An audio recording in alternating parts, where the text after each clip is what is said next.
Voilà, donc on va faire un petit rappel sur les moteurs asynchrones. Donc ces moteurs asynchrones sont des convertisseurs électriques mécaniques, c'est-à-dire qu'on alimente ce moteur électriquement avec un certain réseau et on obtient de l'autre côté un mouvement de rotation qui est caractérisé par sa puissance mécanique, sa vitesse, donc son couple. Donc c'est un moteur qu'on va retrouver essentiellement dans l'industrie. Il est très très répandu, hein. On va le retrouver dans tout ce qui est ventilation, pompage, compression, tout ce qui est mouvement de déplacement, ascenseur par exemple, les grues. Et puis aussi on va le retrouver dans certaines applications de transport en ferroviaire et automobile. Donc ce moteur il est défini par donc son entrée, c'est-à-dire les conditions d'alimentation, en particulier quelles sont les tensions d'alimentation qu'on doit lui appliquer. Et puis, en contrepartie, ce qu'il va consommer comme courant, quel va être son rendement et son facteur de puissance à son point de fonctionnement nominal. Donc, toutes ces informations sont situées sur la plaque signalétique qui est fixée sur le moteur. Et ces informations, c'est les informations d'un point de fonctionnement particulier qui est appelé le point de fonctionnement nominal. Et puis, en fonction de ces alimentations-là, on va récupérer en sortie un mouvement qui est défini par une vitesse en tours par minute et une puissance mécanique qui permet de calculer son couple. Alors ce moteur, comme tous les moteurs, il est constitué de parties. Une partie statique, qu'on appelle le stator, hein, qui est fixe. Ce stator contient des enroulements qui vont permettre de créer un champ magnétique. Et puis au milieu, on va avoir un rotor qui va être la partie en rotation, qui est supportée par deux roulements. Et entre le stator et le rotor, on va trouver ce qu'on appelle un entrefer, c'est-à-dire un espace de quelques millimètres qui permet de la rotation du rotor sans frottement sur le stator. Donc en fait, au niveau du stator, on va avoir schématiquement trois enroulements en cuivre. Donc ces enroulements peuvent être câblés de différentes façons, hein. En général, pour un moteur asynchrone, ça va être soit en étoile ou alors en triangle. Et ce qui va définir un peu la tension qu'on peut appliquer à ces bornes. Alors c'est un moteur alternatif qui s'alimente la plupart du temps pour les grosses puissances en triphasé. Donc pour les basses tensions, ça va être 400 volts, 50 Hz. Donc quand on alimente ce moteur par un réseau triphasé 400 volts, 50 Hz, en fait on va créer au niveau du stator, dans l'entrefer, un champ magnétique qui va tourner. La relation qui lie la fréquence d'alimentation électrique à la vitesse de rotation du champ magnétique, c'est F égale Pn. F, c'est la fréquence d'alimentation en Hertz. N, c'est la vitesse de rotation du champ magnétique. Donc en tours par seconde ou en Hertz, c'est pareil. Et puis P, c'est une grandeur qu'on appelle le nombre de paires de pôles. Donc ça, c'est ce nombre de paires de pôles, on le maîtrise. Ça dépend de la façon dont on va répartir les enroulements dans le stator. Donc on peut, en fait, par cette répartition-là, créer des moteurs dont le champ magnétique va tourner à différentes vitesses. Donc pour un moteur bipolaire, deux pôles, ça correspond à P égale 1, parce que P étant le nombre de paires de pôles, on aura un champ magnétique qui va tourner à 3000. Pour 4 pôles, on aura 1500 tours minute. Pour 6 pôles, 1000 tours minute. Et pour 8 pôles, 750 tours minute. Alors il faut faire attention, hein, cette vitesse-là, qu'on appelle la vitesse de synchronisme, c'est pas la vitesse de rotation du moteur, c'est la vitesse du champ magnétique dans l'entrefer. Donc là, on voit par exemple que sur des plaques signalétiques, que les vitesses de rotation qu'on obtient ne sont pas tout à fait les vitesses de synchronisme, ce qui veut dire finalement que le moteur tourne à une vitesse différente du champ magnétique, et en particulier, il tourne à une vitesse un peu inférieure. Donc c'est toujours le cas dans les machines asynchrones, on a une vitesse de rotation mécanique un petit peu inférieure à la vitesse de synchronisme. Donc par exemple ici, on va avoir 1410 tours sur le moteur de gauche, okay, 930 sur le moteur à droite en haut et 2800 pour le moteur en bas. Donc en fait, ce qu'il faut savoir, c'est qu'on va être inférieur à la vitesse du champ magnétique, à la vitesse de synchronisme, mais pas très loin. C'est-à-dire que pour un moteur 1410, en fait, on peut tout de suite en déduire que la vitesse de synchronisme, c'est ici 1500. Pour le moteur à 930, la vitesse de synchronisme, ce sera 1000. Et pour le moteur à 2800 tours minute, la vitesse de synchronisme, ce sera 3000. Donc on peut déjà, rapidement, en lisant la plaque signalétique, savoir quel est le nombre de paires de pôles de ce moteur. Alors ensuite, au niveau du rotor, on va trouver des rotors de deux types. Un rotor qu'on appelle la cage d'écureuil. Donc c'est des moteurs qui sont en haut là. Okay, donc on voit bien la structure avec des barres. Ou alors des moteurs à rotor bobiné. On va avoir des bobinages aussi au niveau du rotor. Bon, dans une première approximation, on peut estimer que ces deux rotors sont équivalents. Donc, qu'est-ce qui se passe? En fait, quand on va alimenter le moteur par ces enroulements, on va créer un champ magnétique dans le stator.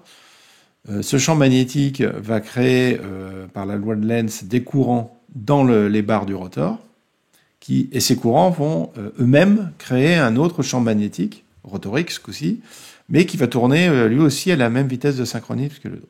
Et en fait, on va avoir l'interaction de deux champs magnétiques, et donc cette interaction de deux champs magnétiques va provoquer la rotation du rotor, mais qui tournera un peu moins vite que la fréquence de synchronisme, puisque le champ magnétique qui tourne à la vitesse synchronisme était à l'origine en fait, de la rotation. Donc la différence de vitesse ou de fréquence, ça s'appelle le glissement.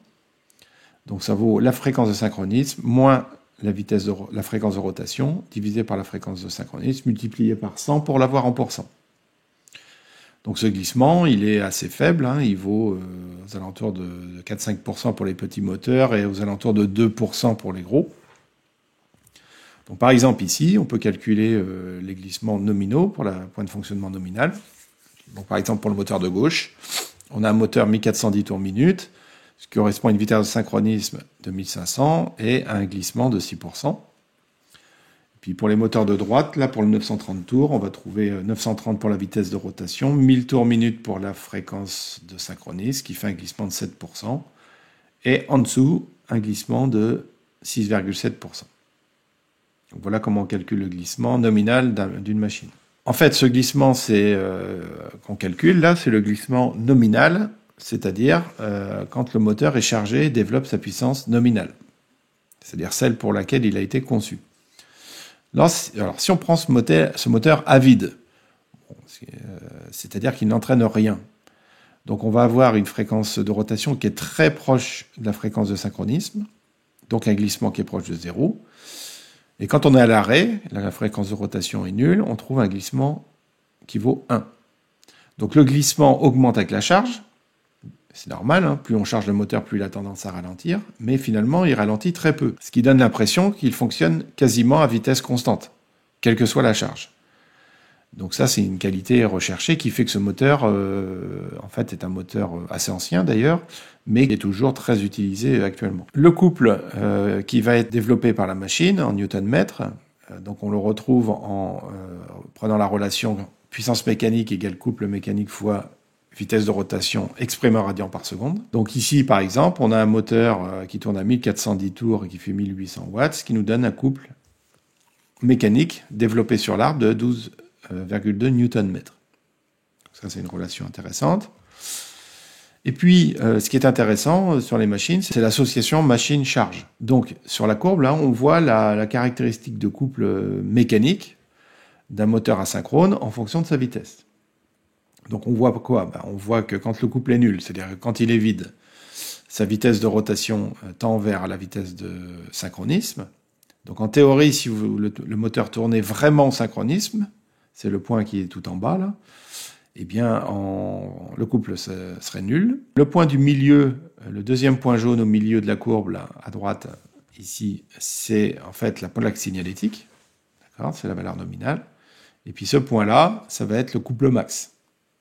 Donc en fait, votre moteur, quand vous l'utilisez, je dirais, dans une zone, alors, soit au nominal tout le temps, soit si ça se balade un peu, autour de ce nominal-là. On ne va jamais là-bas.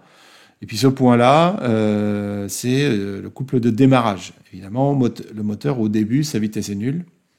Donc le couple qu'il va fournir, c'est ce couple de démarrage-là. Et après, une fois qu'il démarre, il va venir se placer par là.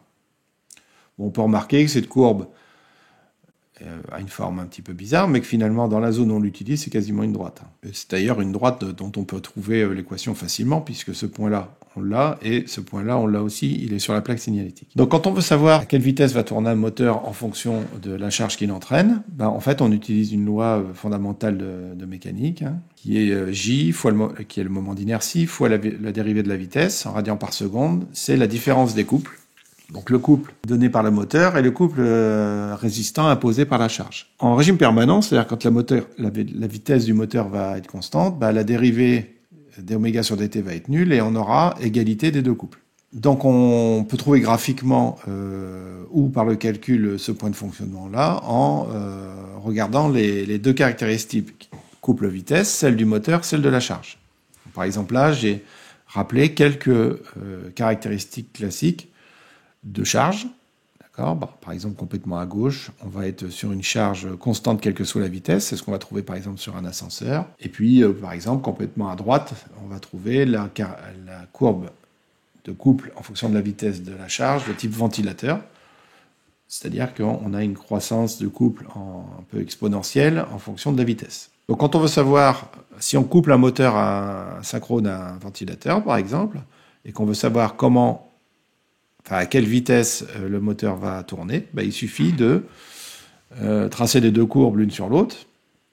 D'accord ? Donc là, j'ai la courbe de mon moteur. En bleu, j'ai la courbe de ma charge, donc il correspond plutôt à une pompe, on va dire. C'est le deuxième à gauche, là. Et puis, à quel moment j'ai CM égale CR ? C'est au croisement de la courbe. Donc si je trouve ce point-là, je peux prédéterminer à quelle vitesse va tourner mon moteur en fonction de ce qu'il entraîne. Autre caractéristique mécanique importante, c'est le rendement. Donc le rendement de la machine, c'est le rapport entre la puissance mécanique en watts sur la puissance électrique en watts. Votre moteur, en fait, il va être siège de perte, c'est-à-dire que vous aurez toujours une puissance mécanique inférieure à la puissance électrique. Donc les moteurs haut de gamme actuels possèdent des rendements très très proches de 1, surtout pour les machines de forte puissance. Donc en fait, les moteurs sont classés par type de rendement, par type de rendement, donc IE1, IE2, IE3, IE4. IE1 étant les moteurs avec les plus mauvais rendements, IE4 les meilleurs rendements. Donc par exemple, là, sur les tableaux, on voit qu'en IE4, si on prend un moteur, si on prend le tableau tout en bas, on voit que sur des gros moteurs, par exemple, 500 kW en bas, on a des rendements en IE4 qui sont de 96-97%. Donc on va avoir 3-4% de perte, ce qui est vraiment bien. Par contre, sur les petits moteurs, si on prend les moteurs tout en haut, on voit que les rendements sont pas très bons, mais ça c'est normal, puisque sur les petites machines, on a du mal à limiter les pertes. Voilà, quelques rappels sur les machines asynchrones, vraiment des choses essentielles à savoir avant d'aller plus loin.